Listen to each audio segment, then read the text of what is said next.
inspire, empower, grab your girls and soar a little higher, unlock the fire in you, cause real women don't bitch, no, real women don't, real women don't, real women don't, real women don't, real women don't, real women don't, real women don't, real women don't bitch. Hey, thank you for joining me on the Real Women Don't Bitch podcast. This is your proud host, August Crenshaw, aka Mrs. Raw, Real, and Relentless. I am the #1 advanced mental conditioning specialist for entrepreneurs because mental muscle is necessary for implementing successful business strategies. It's time to learn how to beat your business no matter what life throws at you. I have made it my personal mission to provide a space where we discuss the BS we face on a day-to-day basis. Queens, this convo is about to be juicy. How many of you know that family will fuck your head up in business? Like, straight up, real talk. I want to talk to you guys because I had a phenomenal experience this weekend, but I, picked up on some small nuances, and I want to share some things with you all. So I had an opportunity to help facilitate in the creation of an online event that was for my family, and I was also called to be the opening speaker, which was a wonderful thing. After all that I've been through, and a lot of you all know bits and pieces of my story from following me throughout this time, how challenging doing anything with family could have been with me. But I decided to take this nasty plunge and do a project with someone that I do love and respect in the family, and that I ain't quote unquote had no beef with. And so we got to talk about this because you may not necessarily have the opportunity to do what I've done, but let's just talk about some of the things that happen while you're building your business, especially if you are the renegade. Like, for instance, with me, I come from a family of extremely educated folks. You look, this one's a doctor, this one's a lawyer, this one is too, and this one is an educator and works at this university, and so on and so forth. And so the pressure can be there to go heavy into education. And you guys know me, I'm the renegade, I'm the rebel, because the entrepreneurial spirit was fired up in me when I didn't even know what the hell an entrepreneur was. I just knew that I wanted to get money and I could make money on my own terms. Well, what happens with a lot of you guys, while you have to deal with the fact that your families are not supportive, don't acknowledge you, or think you're crazy, say things like you should go ahead and get a job, and ask questions like, are you ever going to go back to school and, get that degree, and things of that nature. At the end of the day, if you live for their acceptance, you'll die for their rejection. And as great of a time as we had, and as much knowledge, wisdom, and understanding that I brought to the conversation, I had one person in particular that said something to me, and it wasn't the time nor the place to discuss it, and it really didn't matter, but I didn't say anything. But I said, boy, some shit, it just doesn't change. And so the short version of it is, one of the aunts, the older aunts, and she really is like the older aunt in the family, made the comment, I just got to say, there was a time, August, when I was really concerned for you, and, to see the woman that you've become right now, I just want you to know that I'm proud of you, and, keep doing what you're doing. And, I know that God is going to open up doors for you, and so on and so forth. And I just, kind of did the gracious look and nodded my head and, did the, thank you, but not the like, oh my God, thank you, just kind of like acknowledge her thing. And I was just sitting there thinking to myself, like, everything was good till she said that shit. She could have just said, hey, this has been a great thing. Thank you, such and so for putting this together. But the fact that out of everybody in the family, so let's talk about, let's pull some of this shit apart and why it was fucked up, right? Because listen, I'm doing this and I'm exposing my shit because this is what y'all do. You be like, girl, I was at such and such and you ain't gonna believe what such and such did or said and this just pissed me off. Or maybe you even go off on the person then and there and people be thinking that you crazy, right? Now, I ain't going off on people anymore because I've risen above that, but I have learned that I'm not crazy. And so I'm not the only relative that spoke at the event, but I'm definitely the one that they were concerned about. You know what I'm saying? And here's the funny thing. This relative, I remember back when I was barely 20 years old, called me to be a part of whatever the name of that program was, talking about deregulation with utility companies and how it was happening in Illinois. And before we knew it would hit Missouri. And I was like, nah, I ain't feeling doing that. She called me and asked me, did I want to invest in silver and, use some type of program for that. When she had a project going on, she called to see if I wanted to buy, what she had created. And there was even one conversation that we had, and I told her, I said, listen, I don't feel like I'm a part of this family. I said, and there are things that are going on in my life, and I have my own story to tell, and nobody really seems to care about that. And I'll just process my pain right here. And I'm just going to ask you to respect that, because you're not seeking to understand it. And this is the reason why, see, a lot of times some of y'all are afraid to speak your truth and show up authentically because you think these thoughts. But August, being the outgoing, outspoken person that she is, I don't sugarcoat or hide anything from anybody. And you want to know what this particular aunt never did? She never picked up the phone and just said, hey, I'm just reaching out to tell you that I love you. I just wanted to see how you were doing. How are things going on with you and your life or your business or your spouse or your children? So don't give me that bullshit that you've been thinking about me or concerned about me, because the only concern you really had was whether or not you thought I was in line with Jesus. Whether or not you thought I was in line with the Lord. Now, why would I say that? Because those of you that follow me, y'all already know I get down in this podcast, and I don't believe in religion, but I will pull out the wisdom that is in the scriptures from the Bible. And being that I was speaking to an audience that is highly biblically based, I went in hard with the scriptures and expectation for entrepreneurship and expanding their thought processes for their mindset and how they show up.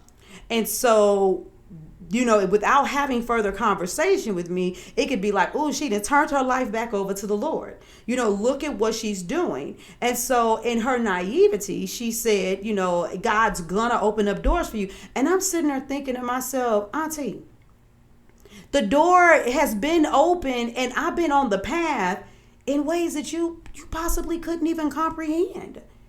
Like, I've taken whatever it is that you've earned in years and put it in a year. I'm in the position where I'm about to out earn what several family members of mine have earned collectively in their lifetime.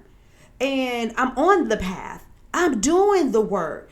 I'm changing the lives. As a matter of fact, I got a beautiful gift from a client the other day, and this is what made it so beautiful. I was a little bit anxious and hurt in my spirit because something really negative happened. And I was like, dang it. And I'm like, okay, I got to get out of this funk because I can't let nothing control my emotions. I'm like, let me just stop doing what I'm doing right now. Because it was something, I was dealing with something legal in regards to my business. Let me go see what this package is that I got. I got a notification like a day or so ago, and I never went and got it. And so when I went and opened it, there was, from one of my one-to-one clients, sent me a gift. And let me just, frame this. I have a tendency, the majority of the time, there may be times I don't, but I usually, when I say goodbye to people that I give my time to, that I'm connected to, I say I love you, because I do. And so I'll say, all right, I love you. See you at your next session. And she say, all right, I love you more. I'll be like, we're not finna go through this battle. You know how I love you to infinity. I used to do that as kids, but it's still funny. It still hits me. And, so she'll say something, I'll say something. So the last 2 times that we finished, I was like, all right, I see you at your next session. I love you more. Click. And I hurried up and had my button on the Zoom so I could hang up on her. And then I texted her and said, nah, I said it last, So just, that's the silliness that exists in my relationships with my clients. But this particular client bought me a necklace pendant that says, I love you the most, that's it, I win. And sent me a note that says, you've encouraged, inspired, and dragged my ass, kicking and screaming, into the best version of myself. You continue to give me strength to fight, and I love you most because I know it's not because I pay you. And I was just like, wow, that totally switched my entire mood.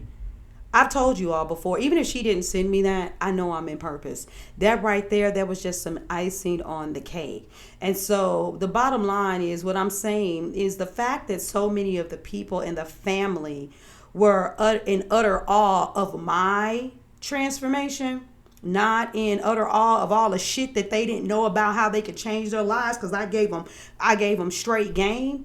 That they were still more focused on me than they were on them. And part of my talk was about not judging people, letting them run their own race, allowing people to grow and transform, on their own, instead of thinking they're supposed to transform at a certain time, because that personal judgment also ends up coming into your professional judgment and your ability to build your business.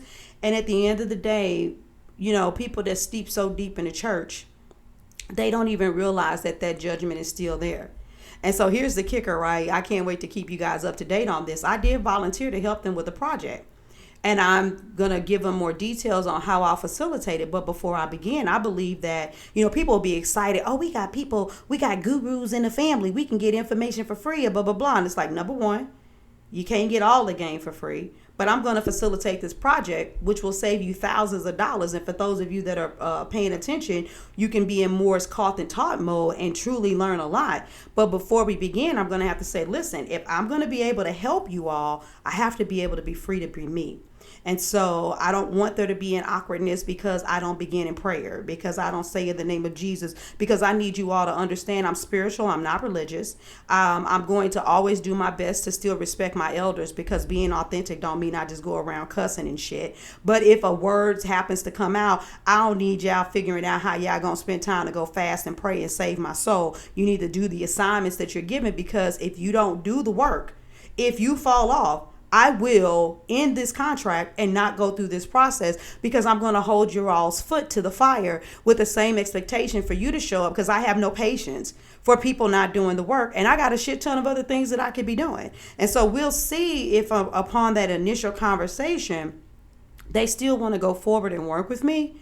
But the bottom line is that right there, it wasn't the time to address what she said. The event was ending off on a high note. Let that be where it is. But because there's opportunity for the relationship to continue, she's either going to be humble and take that, or she's going to take it personal.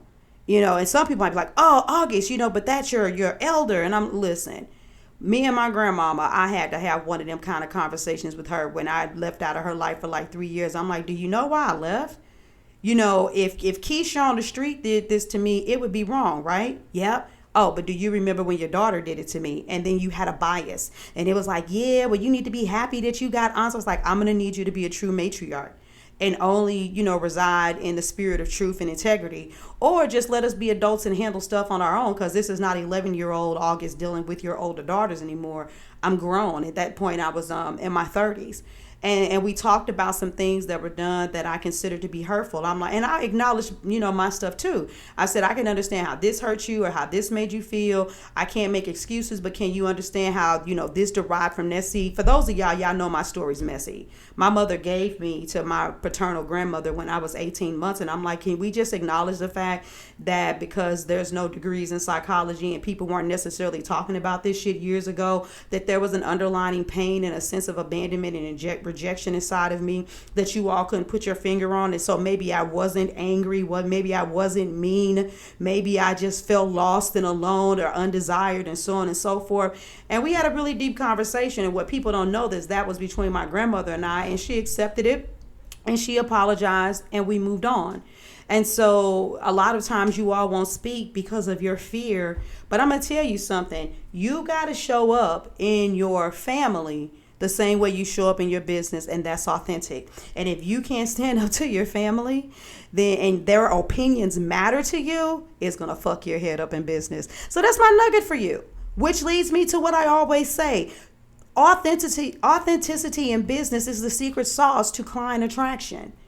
If you are inauthentic, it fucks up how you price your products, how you show up online, how you deliver your services. And in order for Black women to maximize their earning potential, you have to learn how to dig deep, heal from your trauma, and go to the next level. So go to workwithaugust.com and sign up so we can see how I can help you be able to have the same power and show up as your authentic self. Deuces.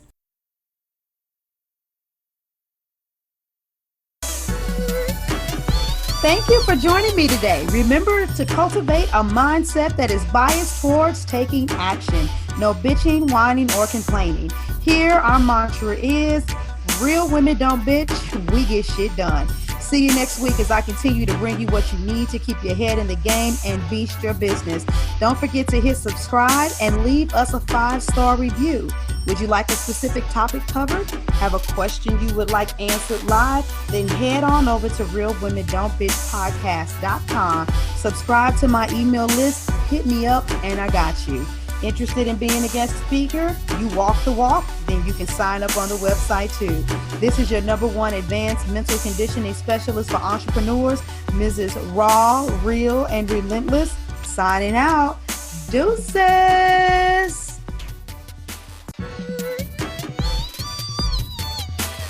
Inspire, empower, grab your girls and so